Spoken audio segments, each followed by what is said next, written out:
तुम्ही एक ऐतिहासिक निर्णय घेतलेला आहे सरकारने आणि या निर्णयाच्या नंतर एक आशा निर्माण झालेली आहे की जो टॅग आतापर्यंत लागलेला होता, जो अस्वस्थ करणारा होता, जो समाजातून वेगळेपण तुमचं दाखवणारा होता, जो तुम्हाला अडचणीचा पण होता, खरं तर तुमच्याकडे लोक वेगळ्या नजरेने बघायचे, अशा सगळ्या परिस्थितीमध्ये तुम्हाला एक आशा सुद्धा निर्माण झालेली आहे आणि ही आशा सरकारच्या एका निर्णयानं करून दिलेली आहे। त्यामुळे निश्चितपणे या निर्णयाचं राज्यभरातून आज स्वागत होत आहे।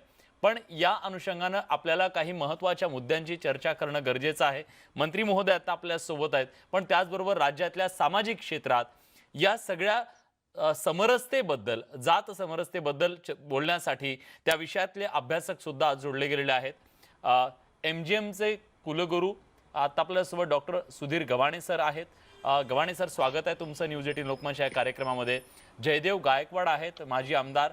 मुक्ता दाभोळकर आहेत, अनिसच्या नेत्या, ज्यांनी खरं तर जात निर्मूलनासाठी एक मोठी चळवळ या महाराष्ट्रामध्ये उभी केली। त्या दाभोळकर सरांचा वारसा त्या चालवत आहेत सामाजिक कार्याचा। आणि ब्राह्मण महासंघाचे आनंद दवे हे सुद्धा आपल्या सोबत जोडले गेलेले आहेत। सर्व मान्यवरांचं मी या चर्चेमध्ये स्वागत करतो, पण सुरुवातीला मी आज जाणार आहे ते म्हणजे गव्हाणे सरांकडे। गव्हाणे सर, आपण आपल्या महाराष्ट्राला पुरोगामी महाराष्ट्र म्हणतो। या पुरोगामी महाराष्ट्रामध्ये जात वास्तव काय आहे हे आपण ग्रामीण भागामध्ये रोज अनुभवत असाल, रोज बघत असाल। अशा सगळ्या परिस्थितीमध्ये सरकारने जो निर्णय घेतलेला आहे तो निर्णय खरोखरच जात नावाच्या वास्तवावर घाव करणारा ठरेल का? तुमचं काय मत आहे? अतिशय चांगला प्रश्न आपण विचारला आहे।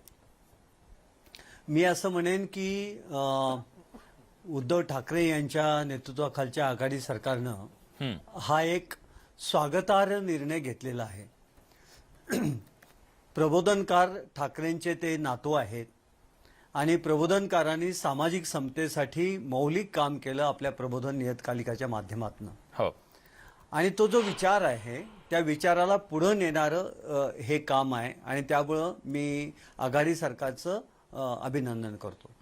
त्याच वेळेला मी हे सांगू इच्छितो की वाड्या वस्त्यांची जी नावं आहेत किंवा शहरांमधल्या गल्ल्यांची जी नावं आहेत, ज्या नावांमध्ये आपल्याला असं दिसतं की जातीचं नाव आहे आणि जातीचा उल्लेख आहे त्या वस्तीमध्ये, त्या मग अवर्ण समाजाच्या असतील, सवर्ण समाजाच्या असतील, आणि पूर्वीच्या कालखंडामध्ये जाती व्यवस्थेमध्ये जातीची ओळख ही सगळ्यात महत्त्वाची ओळख मानली जायची, आयडेंटिटी मानली जायची।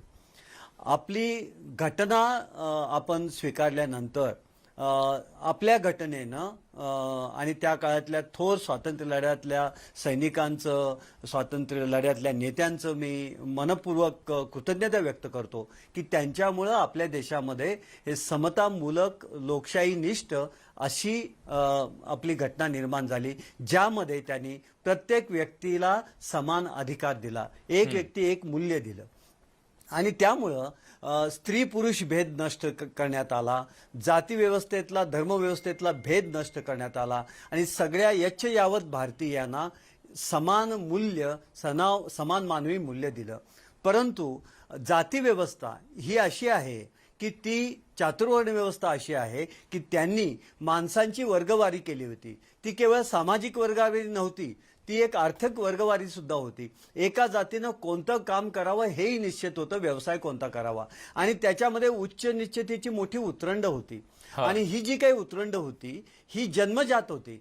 त्या उतरंडीमुळं माणसाला हीन लेखणं, माणसाला वरिष्ठ लेखणं, माणसाला मध्यम लेखणं, माणसाला त्याज्य लेखणं, अशा प्रकारच्या मनोधारणा करण्यात आलेल्या होत्या। मी बाबासाहेब आंबेडकरांचं एक वाक्य निश्चित सांगेन, ॲनिहिलेशन ऑफ कास्टमध्ये त्यांनी म्हटलेलं आहे की जात ही एक मेंटल प्रिझन आहे, मानसिक तुरुंग आहे। या मानसिक तुरुंगामध्ये वास्तवामध्ये काहीच नाही आहे तसं, सगळी माणसं सारखी आहेत सर्व रूपामध्ये, डीएनएच्या रूपामध्ये, याच्या रूपामध्ये वैविध्य असेल, परंतु माणसाचं जे एक रूप आहे ते सगळं सारखं आहे।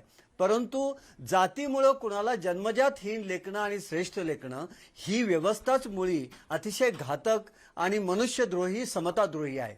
आणि त्यामुळं आपल्याला असं लक्षात घ्यावं लागेल की घटना आपली अस्तित्वात आली, आपण रिपब्लिक झालो, त्यावेळेला आपल्या देशामध्ये नवभारताच्या निर्मितीची प्रक्रिया सुरू झाली आणि ही प्रक्रिया सुरू झाल्यानंतर वास्तव असं होतं की समाजामध्ये जाती व्यवस्था आजही ती आहे, आपण नाकारू शकत नाहीये. मंत्री महोदय म्हणले प्रमाण कमी झालंय, पण जाती व्यवस्था, जाती द्वेष आजही अस्तित्वात आहे. याची उत्तम उदाहरणं म्हणजे तुम्हाला असं दिसेल की आपल्याला ऑनर किलिंग होताना आपल्याला दिसतंय की माझी बहीण, माझ्या स्वतःतली घरातली मुलगी जर तिने अन्य जातीतल्या मुलाशी लग्न केलं तर तिची हत्या करण्यापर्यंत आमची मजल जाते.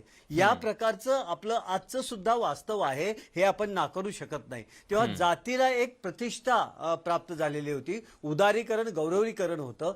ते कमी करण्यामधले जी अनेक परिवर्तनाची पावलं आहेत, त्या परिवर्तनाच्या पावलांमधलं हे एक प्रतीक आहे. म्हणून आपण समाज सुधारकांचे पुतळे उभे करतो, स्वातंत्र्य सैनिकांचे पुतळे उभे करतो, ती प्रतीक आहेत.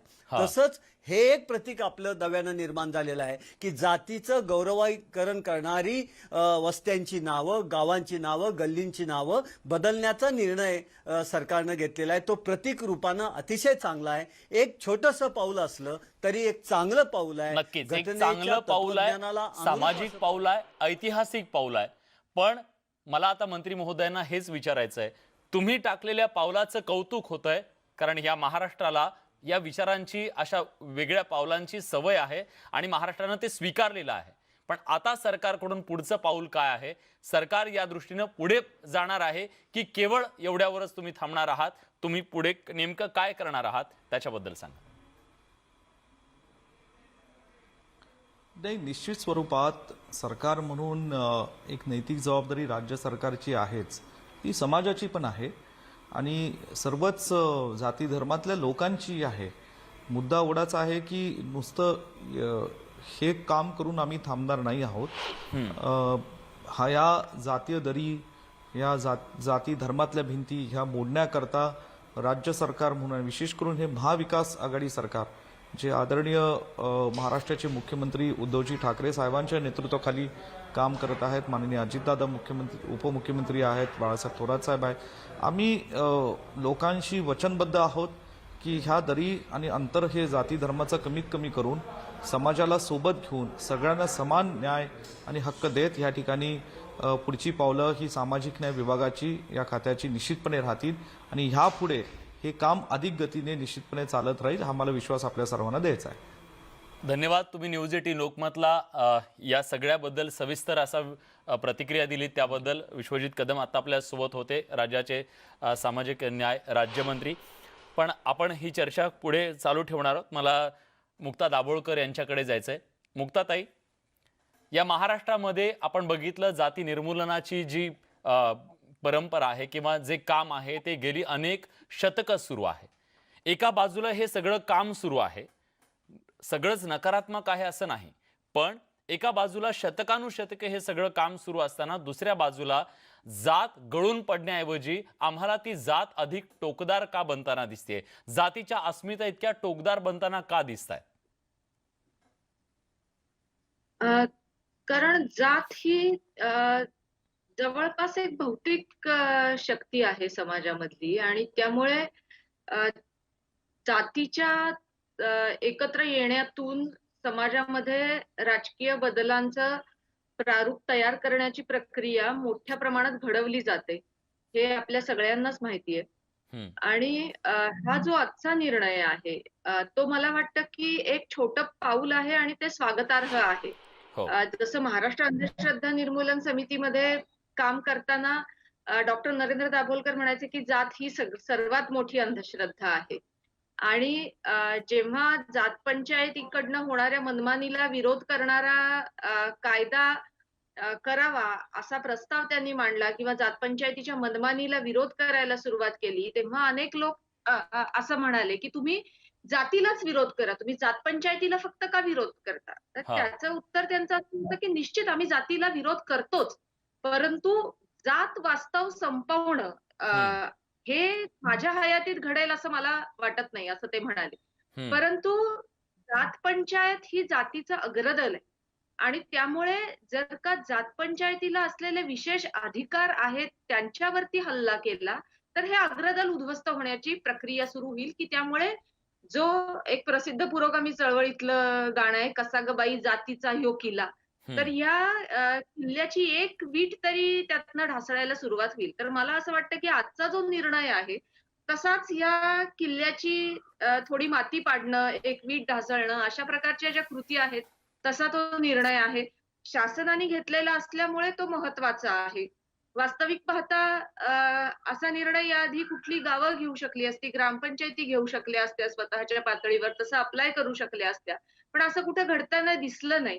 आणि शासनाने हा घेतलेला निर्णय आहे त्यामुळे आता तो सगळीकडे लागू होईल. अ, मला आठवतं की पहिल्यांदा मी मी कोकणात अनेक वर्ष राहिले आणि पहिल्यांदा मी जेव्हा माझ्या लग्नानंतर कोकणात गेले, तेव्हा असं दिसलं की अगदी सरसकट प्रत्येक गावामध्ये जातीच्या नावाच्या वाड्या आहेत. हम्म. तर तेव्हा मला अतिशय आश्चर्य वाटलं या गोष्टीचं. आणि कसं असतं की काही ठिकाणी जातीच्या नावाच्या असतात आणि काही ठिकाणी त्या जातीतली आडनावं जी असतात, त्या आडनावांच्या नावाच्या असतात. त्यामुळे जातीची नावं वस्त्यांना थेट असणार नाहीत. हम्म. तरी देखील आडनावं असतीलच. आणि मग ती आडनावं कोणत्या जातीची आहेत हे लोकांना माहिती असतं. हो. तर मला वाटतं की ही एक चांगली सुरुवात असू शकेल, की नावं देताना कशी द्यावीत. म्हणजे अगदी कोकणातही मी खूप छान नावं बघितली आहेत. उगवतवाडी, मावळतवाडी, की ज्याचा तुमच्या थेट भूगोलाशी, निसर्गाशी संबंध आहे. हम्म. किंवा फणसाचं वाकण, धरणाची रहाट, ज्या तुमच्या निसर्गातल्या जागा आहे तुमची, त्याच्याशी त्याचा संबंध आहे. त्यामुळे एका बाजूला मला वाटतं असा निर्णयही महत्वाचा आणि दुसऱ्या बाजूला खरं तर ग्रामसभांमधनं ही चर्चा देखील घडली पाहिजे, की खरंय. त्या नावाच्या नावानी ही ओळखली जाणं जागा खरंय, हे त्याच्याबद्दल चुकीचं सुद्धा आहे विचार आणि हे होणं थांबलं गरजेचं आहे. मला मला जयदेवजींना विचारायचं आहे. जयदेवजी, आता सरकारचा जो निर्णय आहे तो असं सांगतोय की जातीवाचक जिथं शब्द असतील ते बदलायचे आणि त्या ठिकाणी काही नावं त्यांनी सुचवलेली आहेत. त्याच्यात ते म्हणतायत की समतानगर असेल, शाहूनगर असेल, ज्योतिनगर असेल आणि भीमनगर असेल, अशा प्रकारची नावं आपण ठेवूया. खरं सांगा प्रामाणिकपणे की जर ही नावं बदलून ती नावं जर ठेवली, जो उद्देश आहे की ती ओळख पुसण्याचा किंवा ते वेगळेपण पुसण्याचा, तो साध्य होणार आहे का? जात निर्मूलनाचा जो उद्देश आहे त्याच्या मागचा, तो साध्य होणार आहे का या नावाने? कारण या नावांना सुद्धा जात चिकटली आहे. त्याचं काय करायचं? अ, खरं सांगू का, खरी जात अशी एक गोष्ट आहे की गेली 2000 वर्ष या देशाची आयडेंटिटी म्हणजे जातीचा समाज म्हणून आपल्या देशाकडे पाहिलं जातं. आणि त्या जातीच्या आयडेंटिटीज, त्याची ओळख एवढी घट्ट होत गेलेली आहे की ती सहजासहजी पटकन जाईल असं कुणी कल्पना देखील करू शकत नाही. हम्म. आजचा जो निर्णय झालेला आहे काल, तो निर्णय म्हणजे एक थोडीशी एक सुधारणा करण्याचा आपण प्रयत्न केला हम्म. की प्रथम दर्शनी तो जातीचं वास्तव आपल्याला कळतं. प्रथम दर्शनी हा मांगवाडा, हा चांबारवाडा, हा बौद्धवाडा, हा माळीवाडा, हा कुंभारवाडा, प्रथम दर्शनी तिथे जातीचं एक विदारक चित्र आपल्याला त्या गावचं. गाव हे एक असतं, पण गावामध्ये अनेक अशी मग छोटे छोटी गावं तयार केली जातात. या गोष्टीला आमच्यासारखे फुले शाहू आंबेडकरी चळवळीतले, मी आंबेडकरवादी विचाराचा कार्यकर्ता, आणि तुम्हाला सांगू इच्छितो की हा जो प्रस्ताव आदरणीय शरदचंद्र पवार साहेबांकडे मी स्वतःच मांडलेला होता आमच्या सामाजिक न्याय विभागाच्या व्यासपीठावर. आणि पवार साहेब एवढे संवेदनशील व्यक्तिमत्व आहे की त्यांनी या प्रश्नाचा विचार केला आणि मग त्यांनी तो धनंजय मुंडेला सांगून हा प्रस्ताव पुढे पारित करून घेतला. श्रेय मागण्याचा प्रश्न नाही, परंतु याचं सगळं श्रेय द्यायचं झालं तर मग ते शरदचंद्रजी पवार साहेबांना द्यावं लागेल. कारण गेली 40-50 वर्ष अशाच प्रकारे आपली वाटचाल या महाराष्ट्राच्या या गाव गाड्यांचा विचार केला तर गावाच्या ह्या वस्त्या या जातीवाचक वस्त्या. तुम्हाला आनंद वाटतो का? म्हणजे कदाचित वरिष्ठ जातीच्या लोकांना, आपण ब्राह्मणाळीत राहतो किंवा आपण मराठा वस्तीमध्ये राहतो, त्यांना त्याचं फार मोठं शल्य वाटत नसेल, परंतु जो मांगवाड्यात राहतो, चांबारवाड्यात राहतो, अशा खालच्या वस्तीमध्ये राहतो, भटक्या विमुक्तांच्या वस्तीत राहतो, वैद्यवाडीत राहतो, तर त्याला ते, आणि जेव्हा तो शिकतो तो अति सर्जनशील होतो, संवेदनशील होतो, आणि मग त्याला ती जात अशी खटकायला लागते, अरे आपण खालच्या जातीच्या आहोत, ही भावना प्रथम दर्शनी ती भावना त्याला टोचत राहते. तर प्रश्न असा आहे की मुळामध्ये जातीची बाबासाहेब आंबेडकरांचा इथे मी गवाणींनी जे मांडलं त्याच्याशी मी पूर्ण सहमत आहे. ही चातुर्वर्ण्याधिष्ठित आपली समाज व्यवस्था जाती जातीमध्ये पूर्ण विभाजन करणारी. पण बाबासाहेब आंबेडकरांनी जे विश्लेषण केलं की हा जर देश एक संघ किंवा एक देश म्हणून याला एक नेशन म्हणून जर त्याला पाहायचं असेल तर जातीची समाज व्यवस्था त्याला विसंगत आहे. हो, खरं म्हणजे फार दूरवर विचार करावा लागेल आपल्याला. खरं आहे, खरं आहे. याच्यातून चर्चा घडत गेल्या पाहिजे. आणि ही जी गोष्ट घडलेली आहे ही गोष्ट अतिशय चांगली घडलेली आहे, की गावामध्ये आता विचार होणार आहे की बाबा याला तुम्ही ही अमुक जातीचं नाव आणि उल्लेख करू नका बुवा. तुम्ही आडनावाने आलं तर काय फरक पडत नाही, परंतु काहीतरी म्हणजे जातीच्या नावाने तरी त्याला बोलू नका. तो कुंभाराचा दगडू, तो न्हाव्याचा अरुण, तो चांभाराचा अजून काहीतरी नाव गणपती. तर हे जे आहे ना जातीवाचक हे जे उल्लेख होतात किंवा जे संबोधन होतं हे मुळामध्येच मला तरी एक सामाजिक न्याय समतेच्या विचाराचा कार्यकर्ता म्हणून मला मुळीच या गोष्टीला पूर्ण माझा विरोध होता. आणि या पुढच्या काळामध्ये जात वास्तव असल्यामुळे जातीय अन्याय होतो, जातीद्वेष होतो आणि जातीभेद होतो, लक्षात घ्या. हो, पण जोपर्यंत जातीची अस्मिता वाढत राहील, जोपर्यंत जातीची अस्मिता असेल, तेव्हा मगाशी गवाणींनी सांगितलं की ऑनर किलिंग होतं. का किलिंग होतं? जे दोन तरुण एकमेकाशी ठरवून ते विचाराने शिकलेले असेल आणि ते निर्णय घेतात की आपल्याला लग्न करायचं, परंतु जुन्या पिढीतल्या लोकांना ते आवडत नाहीत. अशा प्रकारे ही जातीची जी मानसिकता आहे ती मानसिकता अतिशय मला असं वाटतं की आगामी ह्या ज्या लोकशाहीच्या दृष्टीने की नवीन जे मूल्य घडत आहेत त्याला ती विरोधक करतात. मी तुम्हाला एक जाता जाता सांगतो, कदाचित लांबेल, परंतु जेव्हा किल्लारीला भूकंप झाला तर 3-4 दिवसांनी मी तिथे गेलो होतो. त्या दरम्यान एक प्रश्न निर्माण झाला. आदरणीय शरदचंद्रजी पवार साहेबांनी त्या विस्थापित लोकांना म्हणजे जी घरं पडली तर त्यांना त्यांनी असे ज्याला काय तात्पुरती घरं ट्रान्झिट कॅम्प केले. तर ट्रान्झिट कॅम्प मध्ये त्यावेळेला ज्या घरातली घराची घरं पडली होती त्या घरातला कोणाचा बाप मेला, कोणाची आई गेली, कोणाची 4 माणसं गेली, कोणाची 3 माणसं गेली, अत्यंत दुःखामध्ये असलेली माणसं पण जेव्हा ट्रान्झिट कॅम्प मध्ये गेली तेव्हा काही लोकांच्या लक्षात आलं की आपल्या शेजारच्या घरामध्ये एक मातंग समाजाचा राहतो किंवा चांभार समाजाचा राहतो, तर वरिष्ठ समाजाच्या लोकांनी तिथे राहण्याला विरोध केला. म्हणजे ही जातीची भावना कशी आहे लक्षात. ही बरोबर. आणि जातीची ती भावना कुठल्या क्षणाला एकमेकापासून- जेव्हा तुमच्यावरती इतकं मोठं संकट कोसळलेलं आहे, आपल्या मानवतेवरचं संकट अशा पद्धतीत सुद्धा तुमची जात इतकी घट्ट चिकटलेली असते की ती एवढं मोठं सुटत नाही, संकट असताना मृत्यू डोळ्यासमोर देखील आहे अशा वेळी सुद्धा. एवढी तीव्र असते की ती माणसाला एकत्र म्हणजे 4 दिवस एकत्र राहायला देखील त्याची तयारी नसते. म्हणून हो, ही हो.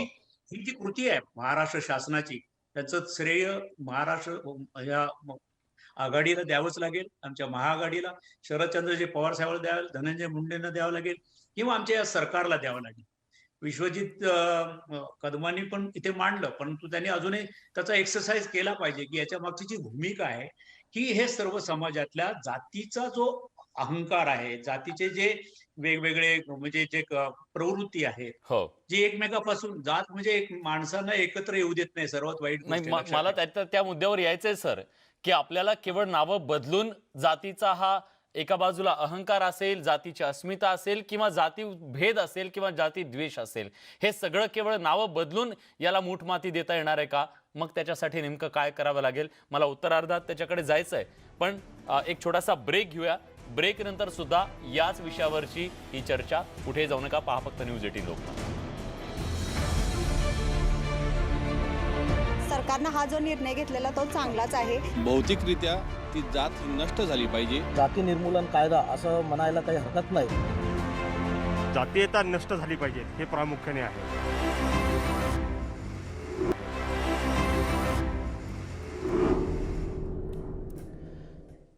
ब्रेक नंतर तुमचं पुन्हा एकदा स्वागत. न्यूज 18 लोकमतवर तुम्ही पाहताय विशेष वृत्त मालिका नवी ओळख नवी आशा. मान्यवर पाहुणे आता आपल्या सोबत आहेत. मी जातोय ब्राह्मण महासंघाचे अध्यक्ष आनंद दवे यांच्याकडे. आनंदजी, सरकारनं जो हा निर्णय घेतलेला आहे तो निर्णय अनेकांना एक नवी आशा वाटतोय. खरोखरच या निर्णयानं जाती निर्मूलन शक्य होईल का? जातीवर आघात होईल का? तुमचं या निर्णयाच्या बद्दलचं मत नेमकं काय आहे? सर्वप्रथम या निर्णयाचं मनापासून स्वागत करतो, सरकारचं अभिनंदन करतो आणि धन्यवाद सुद्धा देतो. एक चांगला निर्णय झाला. म्हणजे 2047 साली स्वातंत्र्याच्या 100रीत तरी हा देश जातीमुक्त व्हावा असं जे एक स्वप्न आम्ही बघतो आहोत, एक धार्मिक धर्म मानणारे लोक बघत आहोत, त्याच्यात हे खूप चांगलं पाऊल आहे सरकारचं असं वाटतं. आणि हे पाऊल देशभरामध्ये पुढं ॲक्टिव्ह होईल असं सुद्धा आम्हाला वाटतंय. पण प्रश्न असा आहे की फक्त जसं याच्या आधी जे जयदेवजी बोललेत, विश्वजित बोलले होते की फक्त गोड गोड बोलायचं तर आपण बोलत राहू, हे असं होईल तसं होईल, पण खरंच आपण त्या दृष्टीने चाललो आहोत का याचा सुद्धा विचार करायला पाहिजे. जातीयता गेल्या 20-25 वर्षात वाढलेली दिसते, हे तुम्ही आणि आम्ही मान्य करायला पाहिजे. प्रत्येक समाज त्याच्या जातीचे फायदे मागतो आहोत, ते आरक्षण असेल, आर्थिक काही बेनिफिट मागायचे असेल तर वाढत चाललंय. याच्या आधी कधी जातीय वसतिगृह सरकार बांधत नव्हतं, पण मागच्या वर्षीच्या सरकारने आणखी मोठा घोळ केला मागच्या सरकारनं की जातीय वसतिगृह बांधली. मराठा वसतिगृह वेगळं, दलित वेगळं, ओबीसी वेगळं, म्हणजे दिवसभरात शाळा आणि कॉलेजमध्ये एकत्र राहणारी मुलं संध्याकाळी घरी जाताना वेगवेगळ्या हॉस्टेलमध्ये जाणार आणि त्या हॉस्टेलच्या विद्यार्थ्याला समोरच्या हॉस्टेलच्या विद्यार्थ्याला आतमध्ये प्रवेश नाहीये, कारण तो त्या जातीत जन्मलेला आहे. म्हणजे आपल्या नक्की जातीयता संपवायची आहे का आपण हळूहळू त्याला वाढवतोय हे सुद्धा आपण बघितलं पाहिजे. माझं मते सरकारने खूप चांगलं केलेलं आहे, पण जर शाळेच्या जन्मापासूनचा दाखल्यावर तुमचं हॉस्पिटलमध्ये जन्मापासूनचा दाखल्यावर तुमची जात येते, ते तुमच्या अंत्यविधीच्या दाखल्यापर्यंत राहते, ही जर हा कॉलमच तुम्ही नष्ट केला तरच खऱ्या अर्थाने जातीयता संपू शकेल. आणि जसं आता गायकवाड साहेब म्हणले, माझ्यापेक्षा खूप ज्येष्ठ आहेत ते, की मला वाटत नाही लवकर संपेल, पण माझं म्हणणं खूप लवकर हे संपू शकतं. 500 वर्षातलं राम मंदिर लगेच होऊ शकतं. 370A असेल, 35A असेल, सरकारचा एक कायदा किंवा सुप्रीम कोर्टाचा एक निर्णय हे खूप मोठी उलटापालट घडवण्यास समर्थ असतं, सक्षम असतं. आपण त्याच अनुषंगाने जायला पाहिजे. एक सरकारने जर एक कायदाच बनवला आणि केंद्र सरकार हे जास्त चांगलं प्रमाणकार्य करू शकते, चांगलं बहुमत त्यांच्याकडे आहे की ह्याच्यापुढे जातीयता कुठंही उल्लेख होणार नाही, त्याचे कोणालाही कुठलेही बेनिफिट मिळणार नाही, त्याच्यावर कोणाला काही मागता येणार नाही, तरच खऱ्या अर्थाने ती जातीयता संपेल. हे पहिलं. दुसरं, तुम्ही जातीयता नष्ट करताय, म्हणजे तुम्ही नावं काढताय पण त्याच्यावर तुम्ही फुले नावं देणार, शिवाजी महाराजांचं नाव देणार, बाबासाहेबांचं नाव देणार, म्हणजे परत तुम्ही तेच करताय इनडायरेक्टली. आणि दुसरं अजून महत्त्वाचं म्हणजे हे जे लोकनेते होते आपण ज्यांना म्हणतो, त्यांनी कोणत्याच जातीसाठी काम केलेलं नाहीये, त्यांनी देशासाठी काम केलेलं आहे, राष्ट्रासाठी काम केलेलं आहे. त्यामुळे परत त्यांना आपण त्यांच्याच एका वस्तीत का अडकून ठेवतो आहोत हा सुद्धा एक मोठा प्रश्न आहे. तर मला असं वाटतं ही अशी नावं न ठेवता सरसकट एक चांगली नावं ठेवावी. जशी दाभोळकर मॅडमने मागाशी सांगितलं की कोकणामध्ये काही वेगळी चांगली नावं आहेत, तशी नावं तुम्ही ठेवू शकता. पण जर मनापासून इच्छा असेल जातीयता नष्ट करायची तर सरकारचा एक आदेश सुद्धा पूर्ण होतो. मी विशालजी तुम्हाला सांगतो, सकाळी आम्ही तुमच्या चॅनलवर काही कार्यकर्ते होतो, सगळ्या समाजाची लोक, प्रत्येक म्हणजे आरक्षणाचा फायदा होणारा सुद्धा प्रत्येक कार्यकर्ता तुमच्या चॅनलवर सांगत होता की हो जातीयता नष्ट व्हावी, जातीवर मिळणारे आरक्षणापासून सगळे बेनिफिट नष्ट व्हावे आणि गरिबांना मिळावं. म्हणजे समाजाचा कार्य करणारा कार्यकर्ता, सामाजिक अनुभव असणारा कार्यकर्ता आज ही मागणी मान्य करतोय किंवा ही भूमिका मांडतोय, ठामपणे मांडतोय, चॅनलवर मांडतोय, जिथं करोडो लोक बघतात तिथं. फक्त राजकीय नेते स्वतःची पोळी भाजण्यासाठी यांच्यामध्ये वितुष्ट आणत आहेत. आनंदजी, तुमचं बोलणं ऐकलं ना, तुमचं बोलणं ऐकल्यानंतर प्रत्येकाला असं वाटेल की या देशात आरक्षण आहे म्हणून जात आहे. कदाचित तुम्हाला म्हणजे तसं म्हणायचं नसेल ही कदाचित, पण ते दिसतंय तुमच्या बोलण्यावर. या देशात आरक्षण आहे म्हणून जात दिसते असं नाहीये. या देशात जात वास्तव होतं म्हणून आरक्षण आलेलं आहे. त्याच्याबद्दल जात आहे म्हणून आरक्षण आहे. हा, जात वास्तव इथलं होतं, जात वास्तवामध्ये अत्याचार झाले, त्यांना मागे पडले ते, म्हणून त्यांना आरक्षण देऊन मुख्य प्रवाहात आणण्याचा प्रयत्न झालेला आहे. वैभवजी एक लक्षात घ्या, या देशातल्या अनेक नागरिकांवर नाही जर एक लक्षात घ्या, ज्यांच्यावर अन्याय झाले का नाही हा परत वेगळा मुद्दा होऊ शकतो, विषय असतात त्याच्यावर सुद्धा बोलू शकतो. पण 2 मिनिटं असं गृहीत धरू की अन्याय झाले, पण ज्यांच्यावर अन्याय झाले ज्यांच्यावर करून झाले, जेव्हा ज्यांनी केले त्या सगळ्यांना जाऊन आपल्यातनं शेकडो वर्ष झाली तो. त्यामुळे व्यक्ती अशी दाखवा की ज्यांनी सांगावं मला जातीवरनं शिक्षण नाकारलं गेलं. नाही 100 वर्ष आधी काय घडलं, तुम्ही सांगताय की गेल्या काही वर्षामध्ये तरी ही जातीवाद वाढलेला आहे. जात गेली तर आरक्षण पण जाईल ना. जातीवाद का वाढवते? सरकार वाढवते ना, तुम्हालाही देतो. मागच्या 5 वर्षातल्या सरकारच्या गोळांनी राज्याला मागच्या 50 वर्ष आधी जाऊन ठेवलेलं आहे, हे तुम्ही लक्षात घ्या. माझं तेच म्हणणे, तुम्ही मागच्या 10, 20, 25 वर्षातले एक तरी व्यक्ती अशी दाखवा की ज्याला जातीमुळे शिक्षण नाकारले गेले, जातीमुळे आर्थिक फायदे नाकारले गेलेत. 100, 200, 300 वर्ष आधी तुमच्या माझ्या खापर पंजोबांनी काय केलं त्याचं आता तुम्ही किती वर्ष भोगणार? बरं, जातीवरून जर अन्याय झाले असते तर धर्मावरून सुद्धा झालेले आहेत, मग तुम्ही धर्म म्हणून बेनिफिट देणार आहात का? तर नाही देणार. रक्त सांडली लोकांची. जयदेवजी बोला. त्यामुळे तसं करता येणार नाही. आता जातीयता नष्ट व्हायला पाहिजे, हे नक्की आहे. नक्की सगळ्यांचं मत आहे त्याच्याबद्दल. पटतंय जयदेवजी? हॅलो, हा बोला. नाही कसं आहे की आपण सगळे मिक्स करतो. आता रिझर्वेशनच्या प्रश्नाची याची जोड देऊन विनाकारण चर्चेला एक वेगळं वळण लागण्याची शक्यता. हा जो जातीच्या नावाने असलेल्या वस्त्या या जातीवाचक नावं नकोत एवढा साधा प्रश्न आहे, परंतु त्याला आता रिझर्वेशनकडे जर गेलो तर मग तो प्रश्न अधिक वेगळा होत जातो. हो प्रश्न असा आहे की मग रिझर्वेशनच्या संदर्भामध्ये जातीच्या संदर्भामध्ये चर्चा करता येईल ती वेगळ्या स्वरूपामध्ये करता येईल, मला असं वाटतं. खरंय. आणि मला असं तो वाटतं की खूप गहन विषय आहे, त्याच्यावर एक वेगळी हा, चर्चा होऊ शकते. अगदी बरोबर. अ, पण मला एक महत्वाचा मुद्दा या चर्चेत आणायचा आहे आणि त्याच्याबद्दल मला गव्हाणे सरांना विचारायचं आहे आणि मुक्ताताईंना पण विचारायचं आहे. बाबासाहेब जेव्हा असं म्हणाले होते की खेड्यातून बाहेर पडा, शहराकडे चला, जात आपोआप गळून पडेल. खरं तर शहरं जेव्हा उभी राहिली, या मेट्रोपॉलिटन शहरांमध्ये सुद्धा जात आहे की जात नाही, वास्तव काय त्याच्याबद्दलचं सुद्धा मंथन होणं गरजेचं आहे. एक छोटासा ब्रेक, कुठे जाऊ नका, पहा फक्त न्यूज 18 लोकमत. सरकारनं हा जो निर्णय घेतलेला तो चांगलाच आहे. भौतिकरित्या ती जात ही नष्ट झाली पाहिजे. जाती निर्मूलन कायदा असं म्हणायला काही हरकत नाही. जातीयता नष्ट झाली पाहिजे हे प्रामुख्याने आहे.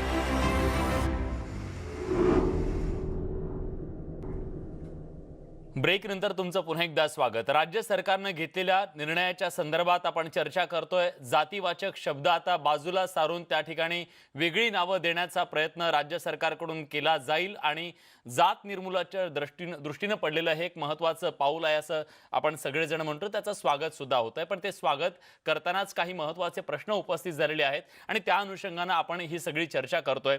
मला गव्हाणे सरांकडे सुरुवातीला जायचंय.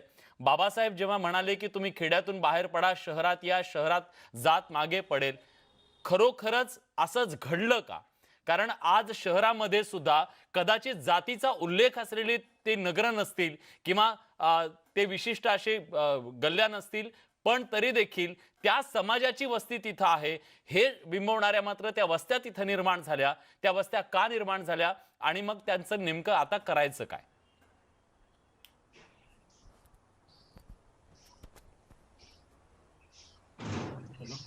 हां हा माझ्यासाठी प्रश्न आहे का? हो हो हो सर.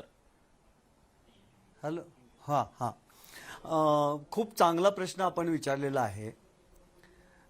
हे आपण गृहीत धरलं पाहिजे की आता लोक म्हणतायत की फक्त आर्थिक निकषावर ज्या काही संधी सुविधा द्यायला पाहिजे. तो एक विचार आहे, त्याचा आपण विचार करू शकतो. परंतु जात हे सुद्धा जे आहे ना, तर तो सुद्धा एक सामाजिक आणि आर्थिक निकष आहे. हे बऱ्याचदा आर्थिक कारणांनी अमुक गोष्टी द्याव्या म्हणणाऱ्यांना लक्षात येत नाही की एक जात म्हटलं की त्या जातीची एक पार्श्वभूमी आहे, जातीचा एक निश्चित व्यवसाय आहे, त्याचं एक वर्गीकरण आहे आणि त्यांचं एक सामाजिक आर्थिक एक पृष्ठभूमी, पार्श्वभूमी, कनिष्ठत्व आहे, श्रेष्ठत्व आहे. आणि त्यामुळं आपल्याला हे जे सामाजिक आर्थिक वास्तव आहे आपल्या समाजातलं, ते सामाजिक जातीय अस्तित्व जे आहे ते शहरामध्ये तो वर्ग आला की तिथंही ती बेटं तयार होतात. कारण ते आपलं सगळं सामाजिक संचित घेऊन तिथे येतात आहे, जातीची परंपरा पार्श्वभूमी घेऊन येतात आहे आणि त्यामुळं जात मनातनं गायब झालेली नाहीये ना, ती मनामध्ये आहे. आणि आपण म्हटल्याप्रमाणे असं दिसतंय की हळूहळू जाती घट्ट व्हायच्या दिशेनं आपली वाटचाल चालू आहे का, हा सुद्धा प्रश्न मनामध्ये उभारतो. कारण प्रतिष्ठा हत्या होत आहेत म्हणजे जातींच्या अस्मिता घट्ट होत आहेत आणि ते सहन होत नाहीये.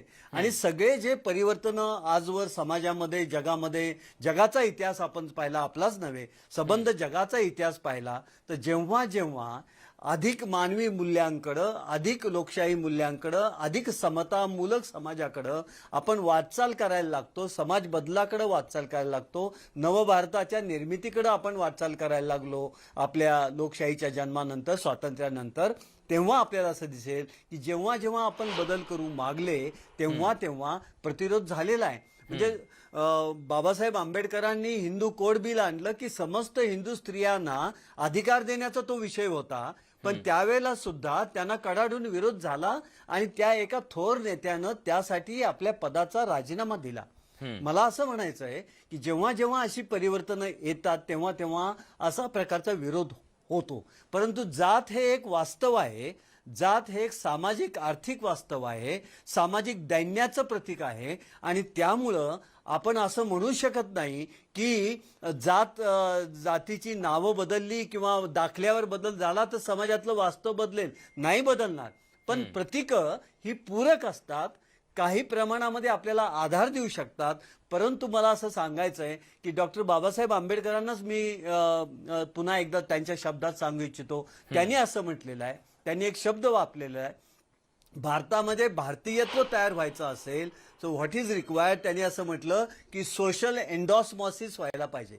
हा एक शब्द त्यांनी वापरलाय. त्यांचं अप्रतिम इंग्लिश होतं आणि उत्तम विचार त्यांचे होते.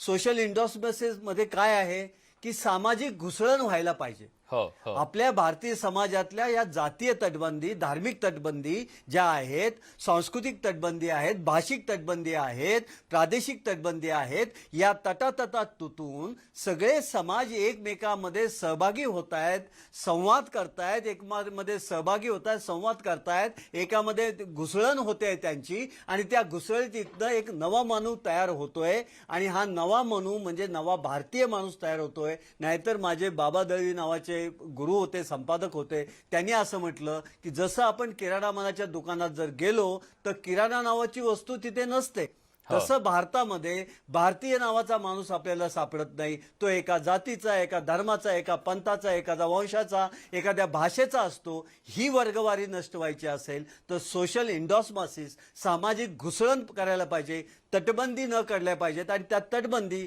दुर्दैवानं फिजिकल नाही आहेत, भौतिक नाही आहेत, त्या मनातल्या तटबंदी आहेत. आणि त्यासाठी प्रबोधनासारखा दुसरा मार्ग नाही. ती चेतना त्यांच्यामध्ये निर्माण करून जात ही एक नष्टप्राय होणारी गोष्ट आहे, नष्ट करता येते, ती मानव निर्मितच आहे, मानवच ती नष्ट करू शकते. या उदात्त विचाराचं चिंतन आपल्याला करायला पाहिजे. निश्चितच त्याचं चिंतन होणं गरजेचं आहे.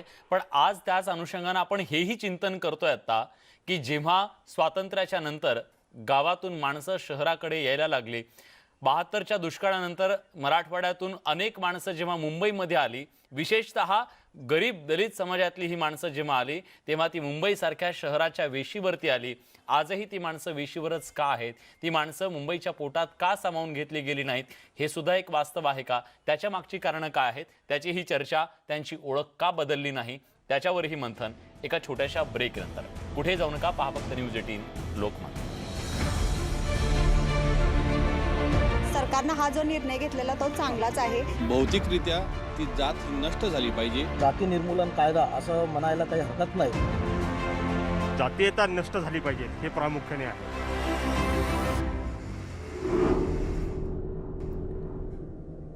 जातीवाचक नावं देऊन समानतेच्या पद्धतीनं त्याचा उल्लेख होईल अशा पद्धतीची नावं देण्याचा राज्य सरकारनं निर्णय घेतला.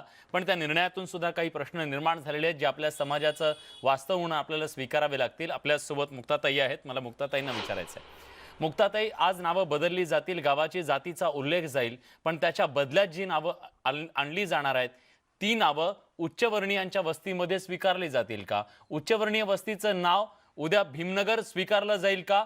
आणि तेच व्हाईस वर्सा अगदी त्याच पद्धतीनं ज्यांचं जे भीमनगर होतं ते वेगळं नाव स्वीकारतील का? तितके आपण सक्षम झालोयत का?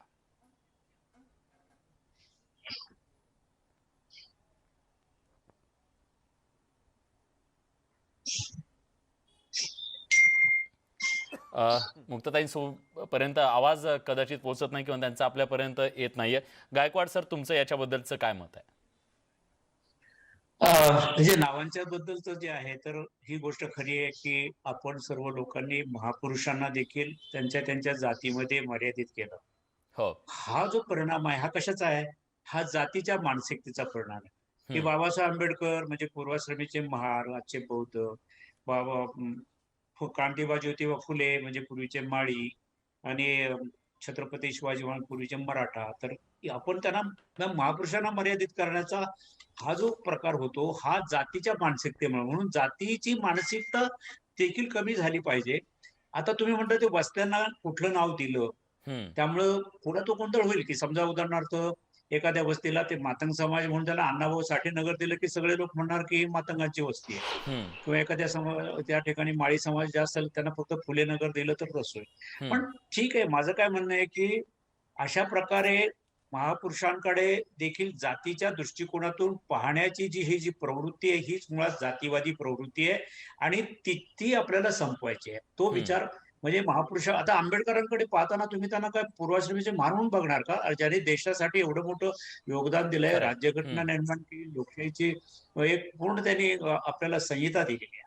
छत्रपती शिवाजी महाराज हे संपूर्ण देशाचं एक स्फूर्तिदायक असं स्वातंत्र्याचं प्रतीक आहे, स्फूर्तिदायक नेतृत्व आहे, की त्यांच्याकडे तुम्ही काही मराठाहून बघणार आहात का? ते सर्व समाजाचे नेते होते, आपण मान्य केलं पाहिजे. आणि म्हणून महापुरुषांची नावं दिल्यामुळे पुन्हा काही फरक पडणार नाही असं कोणी म्हणू नका. मी म्हणेल एखाद्या ब्राह्मण वस्तीमध्ये भीमनगर दिलं तर काय त्यांचा कमीपणा होणार आहे का? त्यांची काय प्रतिमा कमी होणार आहे का? आंबेडकर हे देशातले सर्वात मोठे बुद्धिवादी नेते होते. जर त्याचं कोणी नाव घेतलं, त्यांचं बाबासाहेबांचं आपल्या वस्तीला नव्हतं तर काय फरक, उलट त्यांची प्रतिष्ठा उंचावण्याची शक्यता आहे. कारण तुम्ही ब्राह्मण आहे म्हणून तुम्ही बुद्धिवादी असता असं काही नाहीये. बुद्धिजीवी असणं आणि बुद्धिवादी असणं याच्यामध्ये फरक आहे. ठीक आहे, सावरकर मुक्ताताई, बुद्धिवादी तुमचं होते. हा येस मुक्ताताई. हे नक्की घर्षण समाजामध्ये होताना दिसणार आहे की लोकांना मगाशी जसं जयदेव गायकवाडांनी सांगितलं की जे स्वतःला उच्च जातीय समजतात ते मुळात स्वतःच्या जातीच्या नावे असलेल्या वाड्या वस्त्यांच्या नावाचा त्याग करताना सुद्धा मनातनं खळखळ करतील. आणि त्याचबरोबर अशी जी नवीन नावं आहेत सुचवलेली ती घेताना देखील नक्की समाजामध्ये घर्षण होईल. पण मला असं वाटतं की ही नावं शासनाने फक्त सुचवलेली आहेत, तीच नावं द्यावी असं काही शासनाचं बंधन नाहीये. त्यामुळे ही मोकळी प्रक्रिया आहे आणि समाज हा अशा प्रक्रियांमधनच घडत असतो की या प्रक्रियांमधनं माणसं त्यांना उचित अशी नावं निवडतील, त्यांना आवडतील अशी नावं निवडतील. एका क्षणामध्ये लोक हे सगळं स्वीकार करायला तयार होतील अशी अपेक्षा कुणीही करणार नाही. पण मला वाटतं की ही एक प्रक्रिया तरी चालू झालेली आहे की नावांमधनं जात ही खूप स्पष्टपणे समोर येते आणि त्या गोष्टीला आपण आळा घालूया. मगाशी मी सुचवलं तसं याच्याविषयी ग्रामसभांमधनं चर्चा झाली पाहिजे. यातनं निर्माण होणारी जी हिंसा आहे की ज्याचा मगाशी उल्लेख झाला की एखादा ज्या तथाकथित कनिष्ठ समजल्या जाणाऱ्या जाती असतात त्यातलं मूल शिकतं किंवा बाहेरच्या जगात जातं, त्यानंतर त्याला उगीच जे ओचपलेपण आणण्याचा समाजाकडनं प्रयत्न होतो, या सगळ्या भावनांविषयी गावच्या ग्रामसभेमध्ये बोललं गेलं पाहिजे. आणि त्यातून कुठलाही निर्णय घेतला की त्यानंतरचा संवाद देखील घडणं गरजेचं असतं. नाहीतर अनेकदा त्या निर्णयाला स्वतःवरती थोपवलेला म्हणून स्वीकारला जातो, परंतु विशेषतः नावांच्या बाबतीत तर आपल्याला माहितीये की माणसं जुनच पाटी वेगळी लावली जाते पण बोली भाषेत जुनच वापरलं जातं असेही शक्यता होते. त्यामुळे शेवटी हा निर्णय उत्तम आहे, परंतु त्याची अंमलबजावणी मला वाटतं की गाव पातळीवरील ग्रामसभांमध्ये याची चर्चा झाली पाहिजे. संवादातून हा प्रश्न सोडवणं गरजेचं आहे. तुम्ही खूप महत्वाचं मांडलं की ते कुठेतरी त्यांच्यावरती लादलं जातंय अशी भावना सुद्धा कुणाच्या मनात निर्माण होऊ नये याची सुद्धा काळजी घेणं गरजेचं आहे. निर्णय निश्चितपणे ऐतिहासिक आहे, पण जेव्हा ऐतिहासिक निर्णयाची अंमलबजावणी होते तेव्हा घर्षण सुद्धा होणं स्वाभाविक आहे. पण या सगळ्यातून आज महाराष्ट्राला दाखवून देणं गरजेचं आहे की हा महाराष्ट्र पुरोगामी आहे आणि निश्चितपणे महाराष्ट्र हा बदल मोठ्या मनानं स्वीकारेल. कारण महाराष्ट्रानं अनेक अशा जाचक रूढी परंपरा होत्या ज्या सोडून नवं स्वीकारलेलं आहे. महाराष्ट्राकडून हीच अपेक्षा आहे. आज या चर्चेमध्ये आपण सगळेजण आलात, आपली अत्यंत महत्त्वाची मतं मांडलात, त्याबद्दल मी आपल्या सगळ्यांचे आभार व्यक्त करतो. या विशेष कार्यक्रमात आपण इथेच थांबतोय. ताज्या घडामोडींसाठी बघत राहा न्यूज 18 लोकमत. सरकारनं हा जो निर्णय घेतलेला तो चांगलाच आहे. भौतिकरित्या ती जात ही नष्ट झाली पाहिजे. जाती निर्मूलन कायदा असं म्हणायला काही हरकत नाही. जातीयता नष्ट झाली पाहिजे हे प्रामुख्याने आहे.